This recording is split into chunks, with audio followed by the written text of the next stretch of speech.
to you about is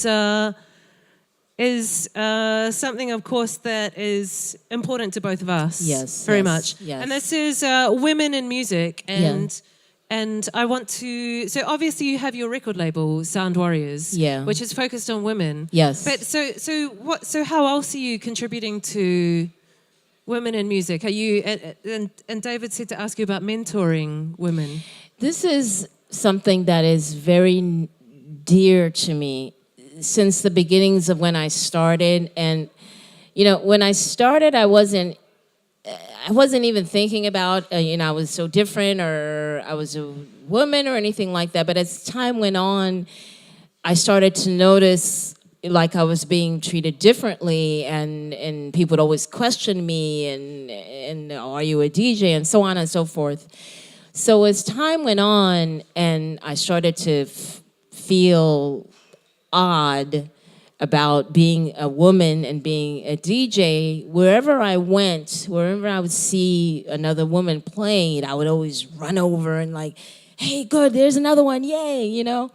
And through those connections, I found a lot of women that were starting out, and whatever advice that I had, I just always felt compelled to give it.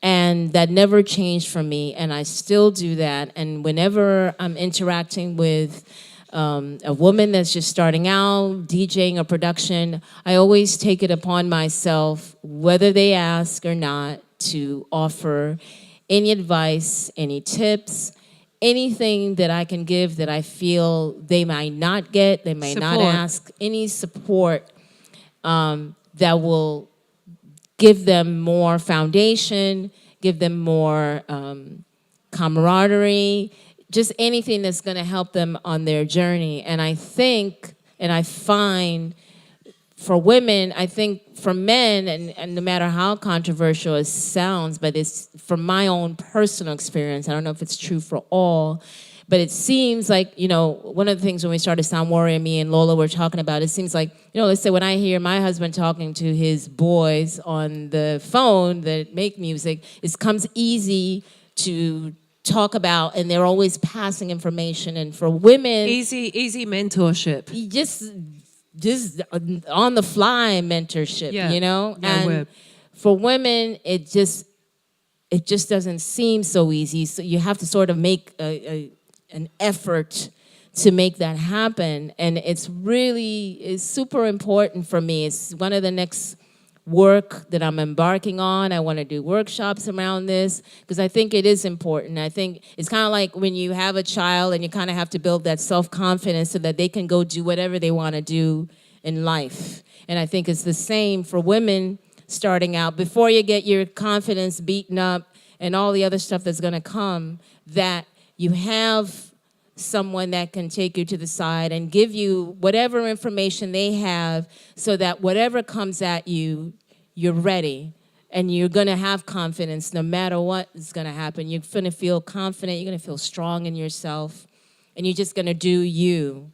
So mentorship, I think, is important. And I try to do it. So you're saying you're going to try and start some workshops? Yeah, one of the things that I really want to do, and Berlin really lends itself to this. I see a lot of support in Berlin. It's a good thing. One of the few places where I've been where I feel there's a lot of support for women. I feel like it's a more balanced society, full stop. It definitely is, more than anywhere else that I have been.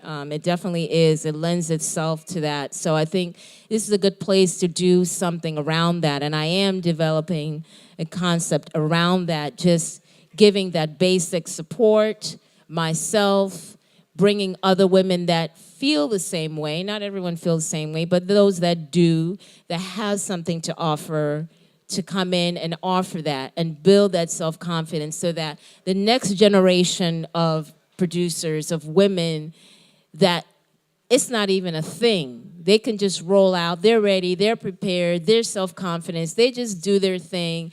They don't have all this other stuff that we had to deal with by ourselves. I definitely feel that this is something that it is being talked about a lot at the moment, but it is something that needs to be talked about. So myself, like yourself, I started DJing in 1997. And when I started DJing, there were very, very few female DJs. I was one of the only in New Zealand. Yes. There were probably literally about 5 female DJs in New Zealand. But I can honestly say now, there's about 7. You're making progress. That's good. It has not changed. And the attitude that my generation had at the time was, we will not talk about this. We don't talk about it. Let's just pretend. Let's pretend like it's fine. It's fine. It's fine. It's fine. It's just going to get better. And you couldn't talk about it. And nothing got better. So I'm now like, fuck that. That didn't work. That's my our generation. Our generation was, look, we just need to work right now. Okay, we need to work.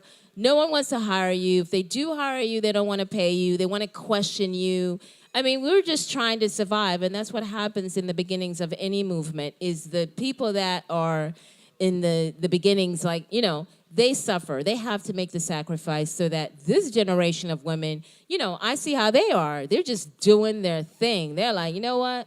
That's it. We had it with this, and we're making our stand, and we're making our records, and we're DJing, and we're going to talk about it, and you guys are going to get tired of us talking about it, but we're just going to talk about it because keep they talking have about that it. confidence to do that. They have that. We didn't have that, our generation, So hopefully it continues, and by the time the next generation comes, listen, I don't think it's going to be gone. Sexism it's going to take a long time, it is what it is.